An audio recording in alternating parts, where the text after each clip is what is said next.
Bonjour Monsieur Duida. Donc, à travers ce reportage, nous allons parler de votre vie, de votre histoire. Qu'est-ce que vous pouvez nous parler de votre enfance, où vous êtes né? Né, oui, je suis né en Île-Vosges, donc je vous donne la date, 5/8/48, c'est ça. Et bon, j'ai passé toute mon enfance sur Île-Vosges. Et bon, j'étais à l'école sur Île-Vosges aussi. Vous avez fait quelle école alors? C'était près de la mairie actuelle? Non, c'était l'école qui était encore en bas sur l'ancienne place des Fêtes, l'ancienne école. Et de là, après, on est monté sur l'école qui est en face de la mairie maintenant. Voilà. Bon, l'école terminée, bon, à l'âge de 14 ans, n'était pas comme maintenant, donc on partait directement à l'usine. À la SMK. Oui. Je suis rentré à la SMK directement, oui. Donc 2 ans, j'ai fait coursier, j'étais dans un bureau de dessin, où j'emmenais les plans à tirer, je les découpais, et je les emmenais dans différents services. C'était toutes des pièces qu'ils devaient refaire, dans les laminoirs, dans les ateliers, pièces mécaniques, et tout ce que les dessinateurs faisaient, quoi, les projets qu'ils faisaient à l'usine. Donc moi, je découpais tous ces plans, je les emmenais dans les services. Bon, ça, j'ai fait pendant 2 ans. Après ça, je suis retrouvé au laminoir, j'avais 16 ans. Oui, très jeune, oui. Très jeune, oui. Donc vous avez fait une formation ici pour y rentrer? Directement, laminoir, ils vous formaient sur place, quoi. Donc on commençait tous par être conducteurs de rouleau. C'est-à-dire, on était dans les cabines, et on faisait tourner les barres, on met les barres à droite, à gauche, quoi. Voilà, et de là, j'ai fait ça.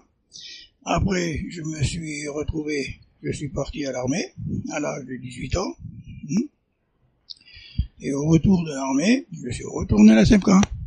Et comme je vous ai dit, notre place nous était toujours acquis. Voilà, il l'a gardé. Et de là, je me suis retrouvé au four, c'est-à-dire au four. On enfournait des bombes, on défournait les bombes.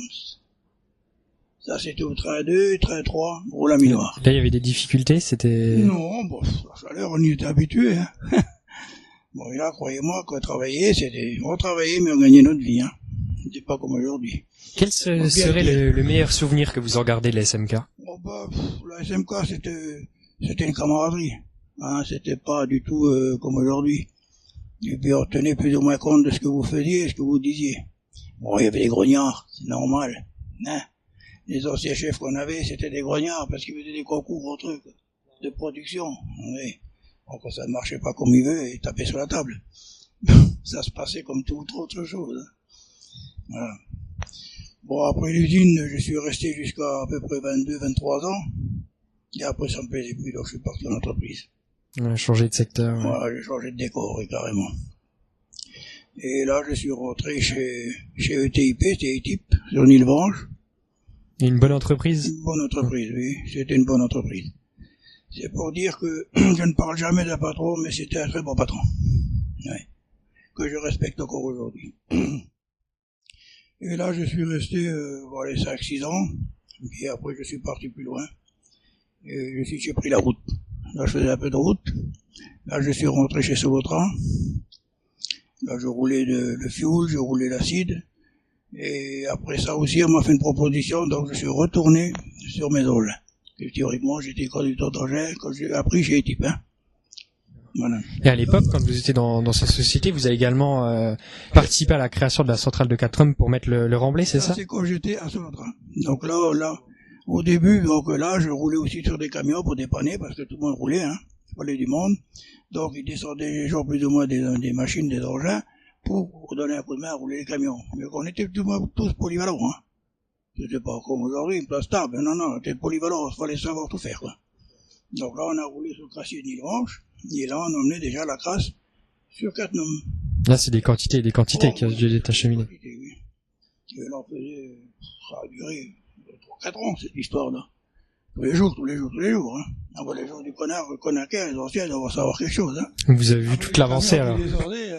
Oui, moi, je les ai vus faire les terrassements à Catnum.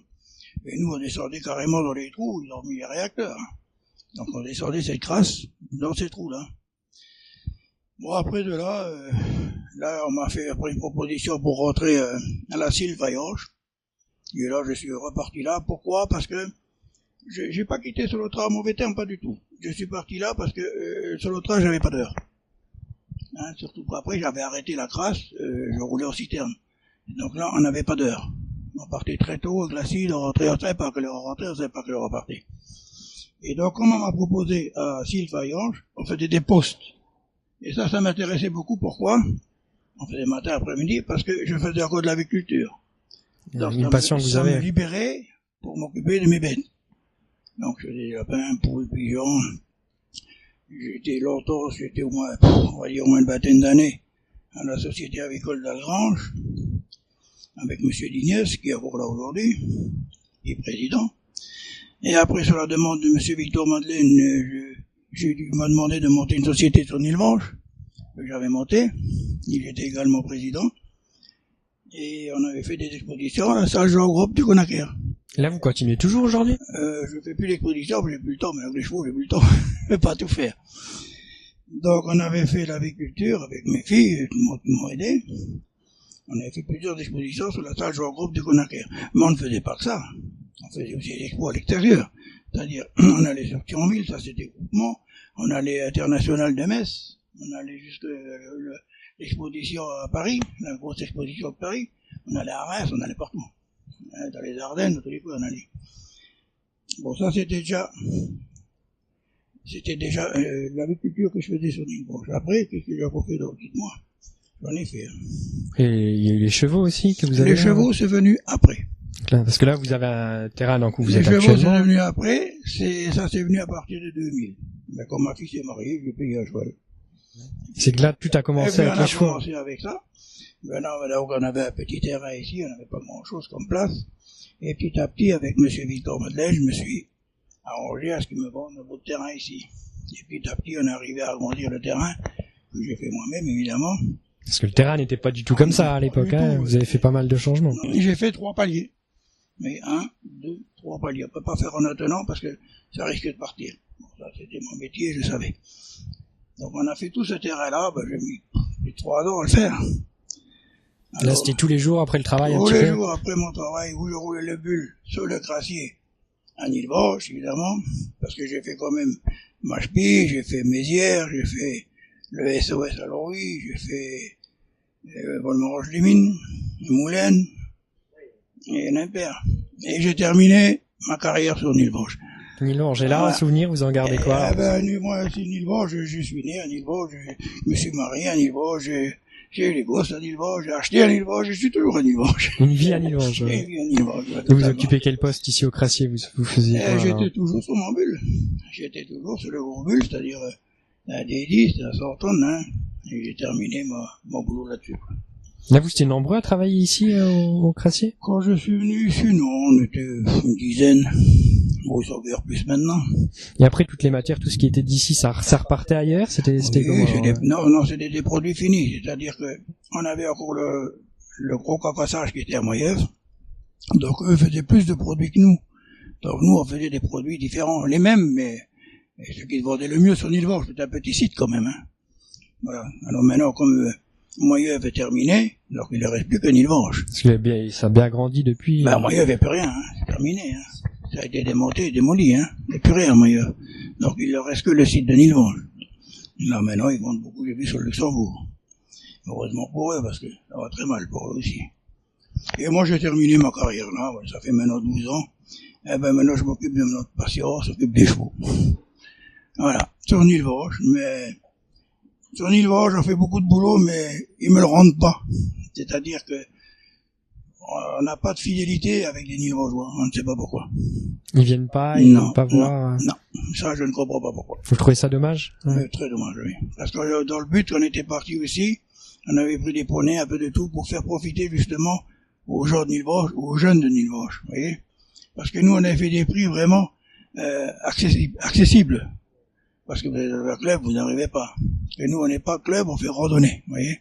On fait de la promenade à cheval, en forêt, tout ça. On ne fait pas de concours. Bon, on m'a reproché que je n'avais pas de moniteur, mais je dis, mais moi, un moniteur, je peux en prendre un, demain. Mais il faut le payer. Pour le payer, il faut le rendre de l'argent. Oui, pour le rendre de l'argent, il faut que j'ai des clients. Mais comme rien ne fonctionnait dans ce sens-là, donc on l'a fait pour nous. Et là, vous appelez toujours les Nilvangeois à venir vous voir, en ce moment? Ceux qui veulent venir, la porte est toujours ouverte, hein. La porte est toujours ouverte, elle n'a jamais été fermée chez nous, hein. Vu ce que j'ai vécu, bon, je vais pas le dire, mais, hein, je vais pas le dire quand même. Vu ce que j'ai vécu pendant 15 ans avec l'ancien maire, ça n'a pas été chaud, Très chaud, ça a été. Donc, j'étais un peu déçu, mais heureusement, j'ai un bon caractère. Et je continue, et je me laisserai pas abattre. Par qui que ce soit. Il n'y a que l'amour qui me prendra, c'est tout. Toujours en train de travailler, Toujours. vous lâchez jamais, oui. Ouais. Dans le passé, à Nilvange, vous étiez également dans un groupe de musique, c'est ça? Oui, j'étais à l'époque avec Roger Schmitt-Heidler, qu'on avait monté à l'époque la musique des Hussards. Je pense que vous avez jamais entendu parler, les Hussards de Nilvange. Si, de non. Ma femme, si elle vient tout à l'heure, peut vous descendre une photo. Ouais. Et là, vous faisiez quoi dans le groupe? Vous chantez Non, moi, comme j'étais à l'armée, j'étais au 5e régiment de Hussards. Et j'étais à couvrir la musique aussi là-bas. Donc, moi, c'était la musique. Et quand je suis revenu, Roger m'a demandé de revenir, donc. J'ai initié des gens au tambour, parce que moi j'étais au tambour, mais on était quand même 12 tambours. On était 70 musiciens à l'époque. Un gros groupe, ouais. Ah oui, un beau groupe, hein. Et voilà, c'est ce que j'ai fait sur Nilvange. Il a duré pas mal d'années, le groupe, là? Après, c'est que moi je suis parti, non, je suis revenu de l'armée, oui, le Roger après est tombé malade, c'était Roger Schmitt-Heidler, hein. J'ai encore continué avec lui. On a fait quoi? On a fait 4-5 ans. Et après, c'est nommé Friedman qui a repris le Roland. Donc après, moi, j'étais pris par l'agriculture et tout, j'ai arrêté un peu, hein. Je pouvais pas tout faire, hein. Oui, c'est sûr, ouais.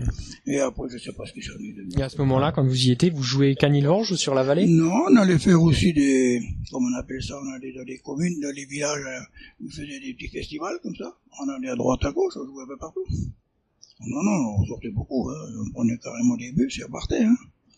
On a fait la fête de la cerise à Atin, on a été à Malin, on a été au Bernard-Meunen, on a été de tous les coins, on a été demandé plus ou moins parce qu'on avait une belle tenue, qui a été faite justement à l'époque par l'école qu'on appelait l'école ménagère en bas, ici. En bas on avait une école là, qui fait partie d'Ayoche, où on a les blocs maintenant là, et on appelait ça l'école ménagère. Donc, les filles qui faisaient de la couture, les profs étaient contents, ils nous ont fait les costumes. On a payé les matériaux et tout, et c'est eux qui nous ont fait les costumes. Oui, c'était tout du local. C'est tout du local, tout a été fait. On a juste été à Bataville pour acheter les bottes. On a été jusqu'à là-bas, oui. On a été acheter les bottes. Tout le reste a été confectionné sur place. C'est des bons souvenirs, hein, quand même. Vraiment des bons souvenirs. Ça, c'était la musique aussi. C'était la musique, dans l'agriculture. Maintenant, des chevaux, je crois, il y en a assez, hein. Ça fait pas mal de patients, oui. Et je fais bien sûr encore du bois, comme vous avez vu, ça fait 40 ans que je fais du bois. Je continue. Et à Nilvange, depuis votre enfance jusqu'à maintenant, c'est quoi votre meilleur souvenir que vous en gardez? Bon, je me suis jamais été déçu de quoi que ce soit. Non, je suis un peu, bon. Là où j'ai été un peu déçu, c'est l'histoire des chevaux. Ça revient très cher, et puis il n'y en a pas aucune rentrée, quoi. Ça sort tout de ma poche. Ouais, c'est une passion qui coûte assez cher. Non. Des fois, qu'il y a des gens qui croient parce qu'on a des chevaux qu'on a de l'argent, non, c'est faux. C'est faux. On aime les chevaux, on a une passion, mais c'est dommage parce que on a même eu des concours de circonstances qu'on avait demandé, on nous a demandé moi avec la MJC, ça remonte une paire d'années, de reprendre des gosses. On était d'accord. On faisait venir un monitrice, c'est égal. Mais c'était pas pour faire des cours, c'était pour leur montrer des chevaux, le contact des chevaux. On nous l'a coupé sur les pieds, j'étais un peu déçu de ça. Je ne sais pas pourquoi. On appelle comme on veut. Je sais pas pourquoi. Mais c'est pas pour ça qu'on baisse les bras. Bon, là, vous tombez mal, tes chevaux sont pas là, ils sont au parc à Neufchef. Eux, ils sont heureux, ils sont, hein. Là, vous avez un parc à Neufchef où Oui, ils sont parqués là-bas, parce qu'ici, on n'a pas assez de superficie, hein. Il y a quand même 8 chevaux là-bas. Bon, il y en a 2 qui sont là, mais c'est des petits, parce que les peuvent rester là, on a peur qu'ils les volent. C'est pour ça qu'on les garde ici. Donc, on tourne avec 10 chevaux, quoi. À un moment, on avait plus que ça, hein. Mais ça descend, ils vieillissent aussi, hein. Et comme moi aussi, donc, le nerf, moi, je ne remplace plus. C'est-à-dire, ils finissent leur vie tranquille, mais je ne remplace plus. Mais ce qui est quand même dommage, c'est que je l'avais fait à toutes les bourses, et je pense qu'ils ne l'ont pas compris. C'est comme je vais vous expliquer un truc. Ça a commencé quand j'ai commencé avec les chevaux, je voulais vous dire, faire profiter à tout le monde. On allait dans les communes, nous. On amenait nos chevaux. Quand ils avaient une kermesse, gratuitement, pour que les enfants montent. Je payais moi aux gens, ils venaient m'aider, je peux pas le faire tout seul. Hein, quand ils arrivaient le matin, je leur payais le petit déjeuner, je leur payais tout. Je leur payais à manger à midi, je payais le maréchal Ferrand, parce qu'on peut pas partir comme ça. Pour faire plaisir aux gens. Donc je ne sais pas qu'est-ce que je devais faire en plus. Plus que ça, oui, non, je ne pouvais pas faire. Ouais. Et je demandais pas de cacher à la commune, aucune commune. Aucune commune. On se faisait notre caisse, c'est-à-dire on demandait 2 € le tour, c'est quoi? Quand j'avais fait le tour, mais j'ai rendu service, ça m'a fait plaisir. Et après, bon, je sais pas, depuis tout le lendemain, on nous a pu pris, on a pris des groupes, on a payé des groupes, que j'ai vu qu'on a payé, je peux même citer, mais je ne citerai pas, qu'on a payé jusqu'à 1000 € des gens, avec des chevaux, qui ont fait des démonstrations, mais aucun cas des gosses n'ont monté. Donc ça, je trouve abominable. Mais pour dire où je suis allé pour faire plaisir. Donc plus, je peux pas faire. Je peux pas faire plus. Je crois que ce que j'ai fait, moi-même, je suis fier de moi, mais ils l'ont pas compris. Je sais pas pourquoi. Pour ça, on ne lâchera pas nos chevaux. Ça me fait quand même... peut-être après ce reportage, les 1000 bourgeois vont peut-être revenir. Non, mais ça me fait quand même un pincement. Parce qu'on l'a fait justement en disant, regarde, il y a beaucoup de gosses qui regardent. Ne me dites pas, quand ils voient un cheval, ils sont ébahis, ils sont là. Ils ont l'extase, ils aiment ça. On ne peut pas, ça coûte trop cher. Vous allez dans les clubs, vous pouvez pas. Ça coûte trop cher. Je demandais 10 € de l'heure. C'est quoi 10 € de l'heure? Non, rien du tout. Et encore, ils viennent chez nous, ils ont un petit déjeuner, ils ont à boire, ils ont à manger. C'est le familial chez nous, c'est pas un club, vous voyez. Et à croire que ça ne leur plaît pas, donc je peux pas faire. Bien sûr, la porte est toujours ouverte, donc je serai là. Après moi, je ne peux pas vous garantir, hein. Parce que j'en ai beaucoup sur mon épaule. Croyez-moi, tout ce que j'ai travaillé en plus, je l'ai mis ici, hein. Ouais, c'est des heures et des heures. Je l'ai mis, hein. En argent et en travail, hein. Donc, je l'ai pas fait pour, disons, faire du profit, pas du tout. Pas du tout. Parce que quand on fait des trucs comme ça, on aime ou on n'aime pas. C'est par passion, hein, ouais. C'est un amour. Sinon, on ne le fait pas. Si vous êtes contraire, ça ne sert à rien. Moi, je fais ça parce que j'aime ça. Et puis, on a un pied à terre ici maintenant, hein. Faut dire la vérité. Moi, ma femme pourrait plus rester enterrée à la maison, elle ferait quoi dans la cour? Et puis, on a toujours des amis qui viennent nous voir, on boit un coup, on discute. Oui, c'est vivant, il y a toujours des gens qui sont là, oui.